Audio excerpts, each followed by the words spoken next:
Assalamualaikum warahmatullahi wabarakatuh. Halo semuanya, perkenalkan nama saya Nisa Nabila Adnan.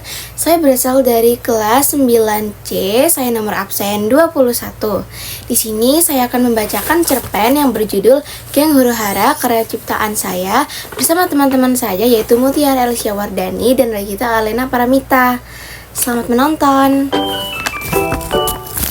Hei, jangan kau habiskan jatah pisang gorengku, teriak Sofyan sambil berlari menuju ke arah teman-temannya yang sedang berebut pisang goreng Mbak Darmi, penjual yang biasa mangkal di depan sekolahnya. Teman-temannya sepertinya acuh dengan teriakan Sofyan. Mereka tetap asyik berebut pisang Mbak Darmi yang terkenal enak.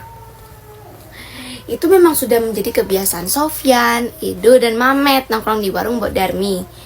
Siapa sih yang gak kenal sama mereka? Sofyan yang sabar, Edo yang unik, dan Mamet yang konyol. Sampai terciptalah nama geng Huru Hara. Mereka bersekolah di SMP Merdeka dan mereka merupakan siswa kelas 7 yang baru masuk sekolah. Namun kedekatan mereka sudah dimulai dari sekolah dasar. Saat geng Huru Hara berjalan di lorong sekolah, Sofyan nyeletuk. Pulang sekolah nongkrong di warung Mbok Darmi bisa lah. Aduh, Satara bisa, saya sudah punya janji sepulang sekolah, jawab Edo. Kepriben Edo iki kok mulihan, tanggap Mamet sambil mencibir. Aduh, mau bagaimana lagi, saya sudah punya janji nih dari lama, jawabnya. Di dekat kantin mereka melihat kerumunan. Ono apa kui? Sahut Mamet penasaran. Mereka pun menghampiri kerumunan itu. Ternyata seorang anak introvert yang biasa diam di kelas, yaitu Yusuf, yang sedang berada di dalam kerumunan tersebut. Biasanya Yusuf selalu menggunakan seragam yang rapi dan bersih. Tetapi kali ini seragamnya sudah dipenuhi oleh tumpahan es sirup, sehingga seragamnya penuh warna merah. Di depannya berdiri Ramos, seorang pentolan sekolah yang seragamnya juga terkena es sirup. Dengan nada marah, Ramos berteriak, "Makanya kalau jalan itu pakai mata, culun." "Maaf kak, saya akan mencucikan seragamnya," ucap Yusuf pelan.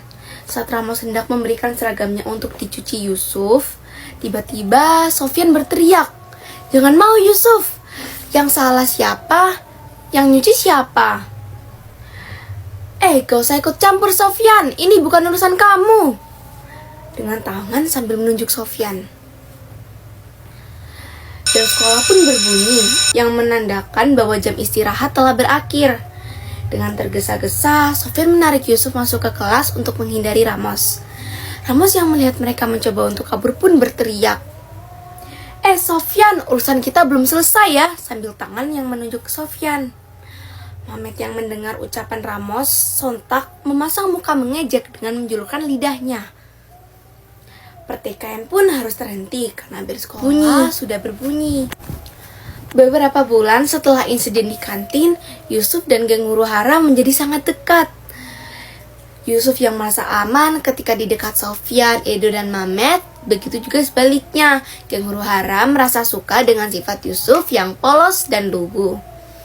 Mereka berteman baru sebentar, tapi kedekatan mereka terasa seperti pertemanan yang sudah terjalin selama bertahun-tahun. Sepulang sekolah, mereka berkumpul di warung Mbak Darmi. Sesuk udah di rumah apa ora? Besok ikut Gesuf? Tanya Sofyan. Boleh deh, besok jam berapa? Jawab Yusuf. Besok jam 10 deh, biar banyak waktu luang, jawab Sofyan. Hari yang mereka tunggu pun tiba. Satu persatu datang, tapi Yusuf tak kunjung tiba. Mereka berpikir mungkin Yusuf berhalangan, jadi mereka memutuskan pergi tanpa Yusuf. Keesokan harinya di sekolah, mereka berharap Yusuf sudah datang, karena biasanya Yusuf selalu datang paling pagi. Namun, hingga bel masuk berbunyi, Yusuf tak kunjung muncul. Mereka pun mulai khawatir. Akhirnya, mereka memutuskan bertanya pada wali kelas tentang alamat rumah Yusuf. Sesampainya di rumah Yusuf, mereka mengetuk pintu. "Yusuf," panggil Sofyan. Tidak ada jawaban. Mereka mengetuk lagi. Yusuf, panggil Sofyan lagi. Pada ketukan ketiga, pintu pun terbuka. Yusuf yang mereka lihat di hari itu tidak seperti Yusuf yang mereka lihat biasanya. Sekujur tubuhnya dipenuhi luka-luka lebam.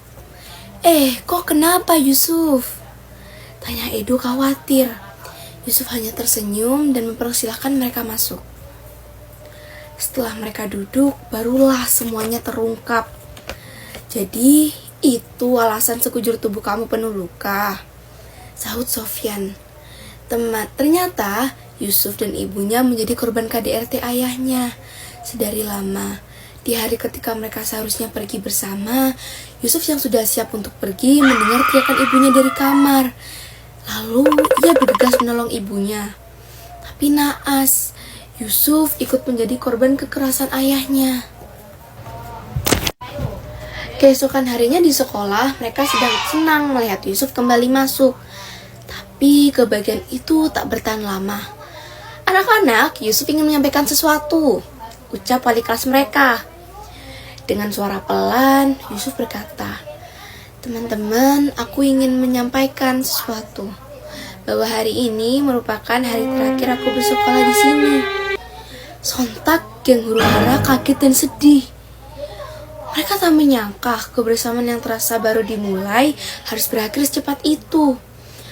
Mereka mengira bahwa kebersamaan mereka akan sampai lulus sekolah.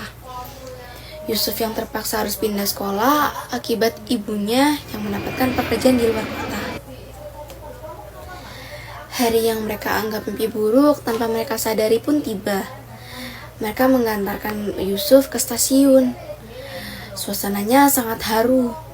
Berat rasanya melepas teman yang sudah seperti saudara sendiri. Geng huru-hara melambaikan tangan sambil berkata, "Jaga dirimu baik-baik Yusuf. Semoga kita bisa bertemu di lain hari." 9 tahun berlalu, geng huru-hara memutuskan reuni di tempat bersejarah mereka, yaitu tempat Mbok Darmi. "Andai aja Yusuf ada di sini," ucap Edo lirih. Tak lama setelah itu, dari kejauhan mereka melihat seseorang dengan wajah yang sangat familiar. "Yusuf?" Celetuk Mame tak percaya. Terima kasih. Wassalamualaikum warahmatullahi wabarakatuh.